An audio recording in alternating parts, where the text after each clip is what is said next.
Martine, gratuluju k výhře nad Davosem 7-4. Jak cenná je pro ty další zápasy? Vím, že to je jenom příprava, na druhou stranu Davos je švýcarský mistr. Tak v príprave si určite ceníme každé víťazstvo, ale netreba ho preceňovať. Našu reálnu kvalitu si myslím, že ukáže až Liga majstrov, keď všetky mužstvá budú hrať v plnej sile a aj my budeme hrať v plnej sile a tam sa ukáže reálna sila našeho mužstva.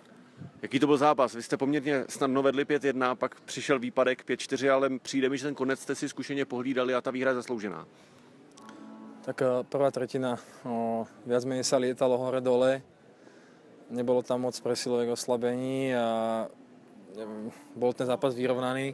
V druhej tretine sa nám podarilo využiť zo pár presiloviek, zo pár šancí, sme tomu superovi odskočili a asi sme si mysleli, že už to pôjde ľahučko a behom nejakých 2-3 minút zrazu bol stav naspäť 5-4 a opäť bolo v tom zápase o čo bojovať.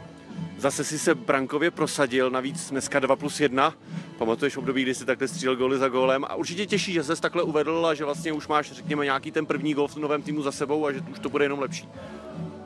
Tak hovorím, je to príprava, netreba to nejak preceňovať, samozrejme sa z toho teším a dúfam, že nie len mne, ale aj celom to takto pôjde aj v tej súťaži a budeme sa takto strelecky vedieť presadzovať aj v lige. Poslední věc, ten další zápas hrajete za necelých 24 hodin, teda myslím v době, kdy se bavíme spolu. Jak budeš regenerovat tak, aby se ten zápas podařil třeba jako ten s Davosem?